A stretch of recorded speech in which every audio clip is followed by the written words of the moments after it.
kalian hari ini? Sudah siapkah untuk belajar online? Tetap semangat ya belajar dari rumah. Masih bersama saya, Ibu Alun Sarini Tias, guru dari SMA Negeri 1 Sukawangi, Kabupaten Bekasi, Provinsi Jawa Barat. Baik, sebelum memulai pelajaran, baiknya kita berdoa terlebih dahulu. Berdoa dimulai. Berdoa selesai. Baik anak-anak, kalian tahu bahwa kegiatan perekonomian tidak terlepas dari peran lembaga keuangan. Lembaga keuangan tersebut berperan dalam memperlancar kegiatan perekonomian di Indonesia. Selain lembaga bank, perekonomian di Indonesia juga didukung oleh lembaga keuangan bukan bank dan otoritas jasa keuangan. Kalian tahu apa saja peran lembaga keuangan di Indonesia? Apa saja layanan yang diberikan lembaga keuangan kepada masyarakat? Sesuai dengan tema pertemuan kali ini, Ibu akan menjelaskan materi tentang lembaga jasa keuangan dalam perekonomian Indonesia. Adapun tujuan pembelajaran pada pertemuan kali ini adalah tujuan pembelajaran. Setelah mempelajari bab ini, diharapkan Anda akan mampu mendeskripsikan peran otoritas jasa keuangan, mendeskripsikan peran lembaga bank, memanfaatkan produk perbankan secara bertanggung jawab, mendeskripsikan peran lembaga keuangan bukan bank, memanfaatkan produk lembaga keuangan bukan bank atau LKBB berdasarkan ajaran agama yang dianut. anak-anak. Yang pertama, Ibu akan jelaskan peran otoritas jasa keuangan atau OJK. Kalian tahu apa peran otoritas jasa keuangan atau OJK? Nah, sebelum kita bahas tentang peran OJK, sebaiknya kita mencari tahu sejarah berdirinya dan yang melatar belakangi terbentuknya OJK. Berdirinya OJK dilatar belakangi oleh tugas pengawasan dan pengaturan Bank Sentral yang belum terlaksana secara maksimal. Tujuan pembentukan OJK ini agar Bank Indonesia fokus pada pengelolaan moneter dan tidak perlu mengurusi pengawasan bank. Akhirnya, terbentuklah OJK berdasarkan Undang-Undang Republik Indonesia Nomor 21 Tahun 2011 tentang Otoritas Jasa Keuangan. Selanjutnya, apa pengertian dari OJK? Tujuan OJK, fungsi dan tugas OJK, serta wewenang OJK, kalian bisa lihat pada layar berikut ini. Pengertian OJK.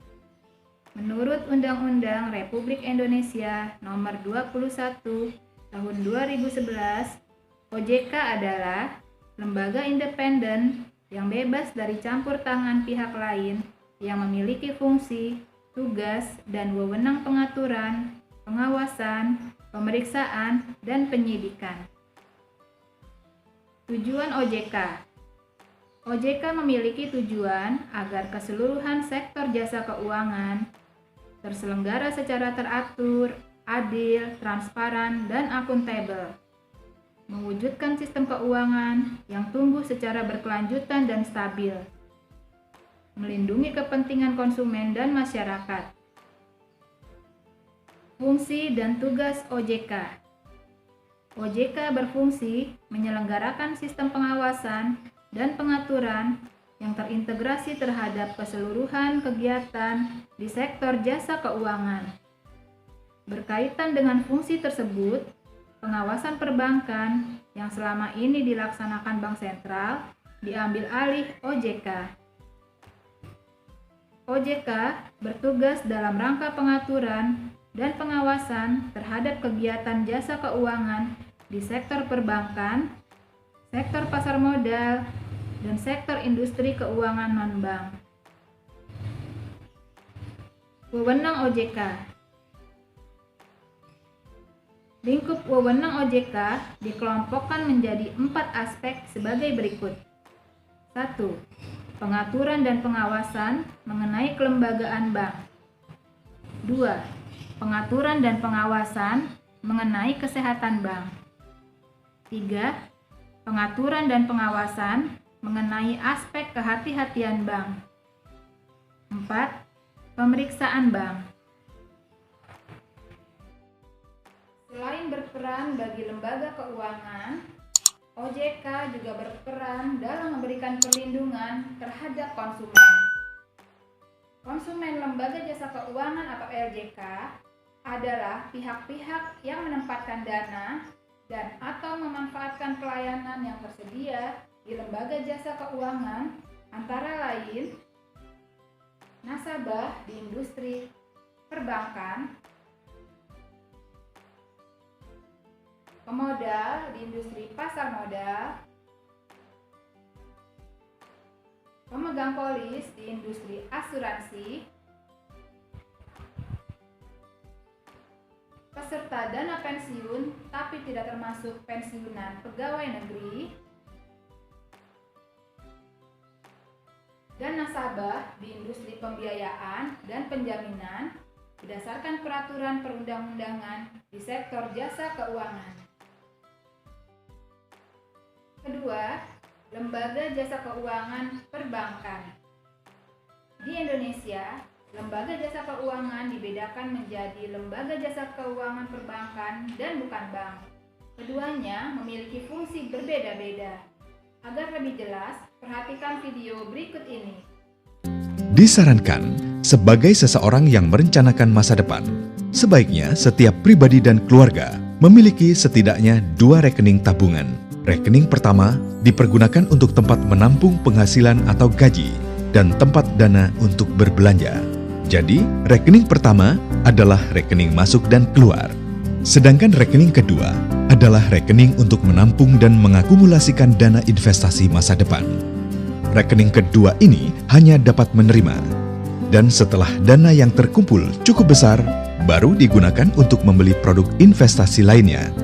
Salah satu instrumen investasi yang dapat dimanfaatkan masyarakat adalah deposito, yang memberikan keuntungan pasti setiap bulan kepada deposan atau investor. Pastikan bunga tabungan dan deposito yang ditawarkan bank tidak melampaui bunga penjaminan LPS, Lembaga Penjamin Simpanan. Bagaimana anak-anak? Apakah semua sudah jelas? Mari kita lihat kembali pengertian bank, fungsi bank, jenis bank, prinsip kegiatan usaha bank, produk bank, serta lembaga penjamin simpanan. 1. Pengertian bank. Menurut Undang-Undang Republik Indonesia Nomor 10 Tahun 1998 tentang Perbankan, bank adalah badan usaha yang menghimpun dana dari masyarakat dalam bentuk simpanan dan menyalurkan kepada masyarakat dalam bentuk kredit dan atau bentuk-bentuk lain dalam rangka meningkatkan taraf hidup rakyat banyak. 2. Fungsi bank. Bank berfungsi sebagai tempat menyimpan uang, perantara dalam lalu lintas pembayaran, lembaga pemberi atau penyalur kredit, lembaga pengatur peredaran uang, dan lembaga penjaga kestabilan nilai uang. 3. Jenis bank. Bank berdasarkan fungsinya dibedakan menjadi 3, yaitu bank sentral, bank umum, dan bank perkreditan rakyat.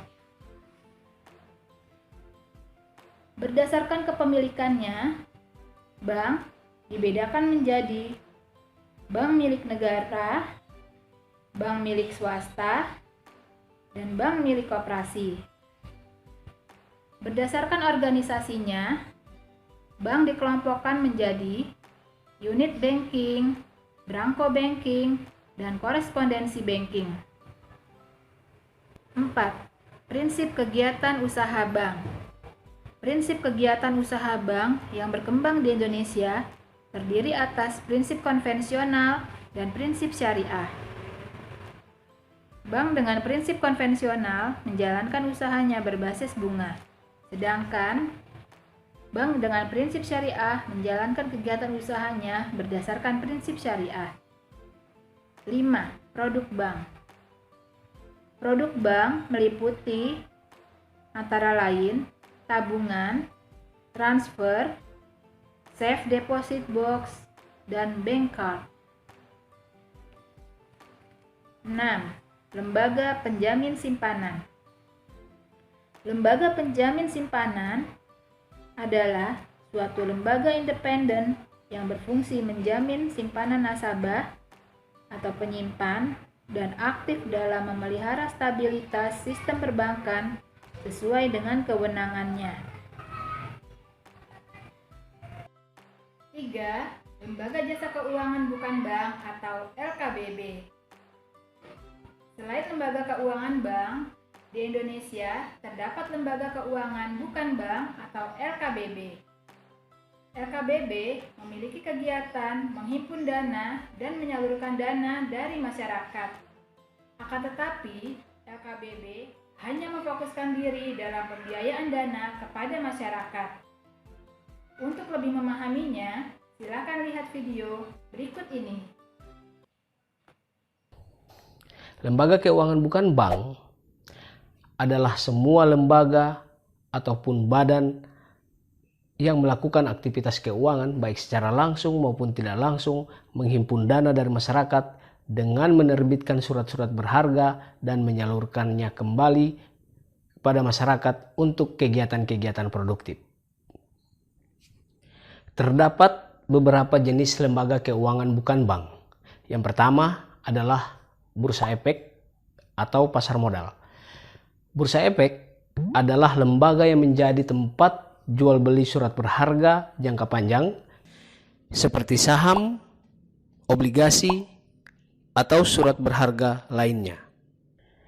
Dan dari kegiatan pasar modal ini biasanya digunakan untuk membiayai pembangunan proyek-proyek yang sifatnya jangka panjang seperti pembangunan pabrik baru. Selanjutnya terdapat fungsi pasar modal. Yang pertama sebagai penambah modal usaha, sebagai sarana pemerataan pendapatan, sebagai sarana peningkatan kapasitas produksi, sebagai sarana penciptaan tenaga kerja, sebagai sarana peningkatan pendapatan negara, dan terakhir sebagai indikator perekonomian negara. Selanjutnya, perusahaan asuransi. Asuransi adalah pertanggungan atau perjanjian antara kedua belah pihak di mana pihak yang satu berkewajiban membayar iuran kontribusi atau premi dan pihak yang lainnya memiliki kewajiban untuk memberikan jaminan sepenuhnya kepada pembayar iuran kontribusi atau premi apabila terjadi sesuatu yang menimpa pihak pertama atau barang miliknya sesuai dengan perjanjian yang sudah disepakati. Nah, perusahaan asuransi adalah lembaga yang menyediakan polis asuransi untuk melindungi seseorang atau nasabahnya dari berbagai macam resiko kerugian dengan cara membayar premi secara teratur. Perusahaan asuransi juga bekerja dengan menyatukan resiko dari sejumlah pemegang polis asuransi. Terdapat 4 produk asuransi. Yang pertama, program asuransi kerugian.